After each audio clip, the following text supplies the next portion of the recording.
Dimanche, on vote pour les régionales, on l'a vu dans Place Politique à 11h53, mais on vote aussi pour les départementales. Dans ce journal, nous vous présentons chaque midi les cantons à enjeu. C'est le cas par exemple de celui d'Antibes 1-Valoris qui regroupe 38 000 habitants. Cette élection, c'est en quelque sorte la revanche des municipales de Valoris entre le nouveau et l'ancienne maire.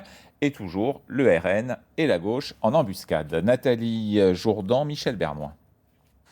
Comme son nom ne l'indique pas, le canton Antibes 1 concerne principalement la commune de Valoris-Golfe-Juan.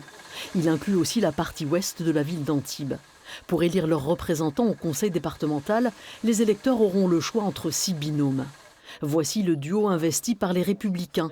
Françoise Thomel, adjointe au maire d'Antibes, et Kevin Luciano, vainqueur des municipales à Valoris-Golfe-Juan en juin dernier. Pour le maire de Valoris, briguer un siège à l'Assemblée départementale constitue la suite logique de son engagement en politique. Moi, j'ai déjà le fait de l'expérience de la mairie et la volonté indéfectible de travailler pour ma commune, parce que bien entendu, si mes adversaires étaient élus, étant donné que ce sont tous des opposants municipaux, ils n'auraient de cesse d'essayer de détruire l'action qui est menée au niveau communal pour embellir notre ville et pour lui permettre d'atteindre de nouveaux horizons, de nouveaux objectifs. L'un des objectifs, c'est la poursuite du chantier de déviation de l'ancienne RN7. Kevin Luciano veut créer une route à double sens, agrémentée d'une piste cyclable et de murs anti-bruit. Un projet aux antipodes de ce que défend désormais l'ancienne maire de Valoris et actuelle conseillère départementale du canton, Michèle Saluki. La candidate sortante plaide pour un parc naturel sans voiture.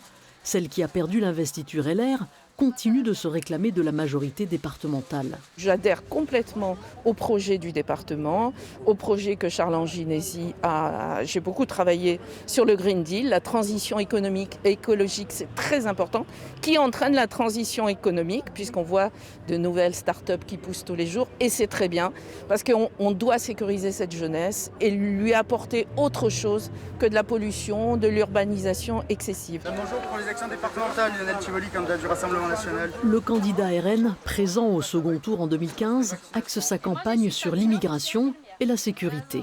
Pas un jour ne se passe sans que dans nos collèges il y ait des faits de délinquance et de violence. Et deuxièmement, nous voulons lutter contre ces migrants qui sont mineurs isolés, qui viennent dans notre département et qui sont financés par l'impôt des contribuables. Actuellement, c'est une majorité LR qui gère ça, ils le gèrent mal. Et nous ne donnerons pas un euro pour des mineurs migrants isolés, qui sont pour la plupart d'ailleurs pas si mineurs que cela. Sont également candidats dans le canton Antibes 1, Aline Abravanel et Cédric Bourgon pour la liste Union au centre, Karim Delasuda et Michel Jaillet pour l'Union à gauche, Michel Bénéfice et Christophe Zunino sous l'étiquette Divers.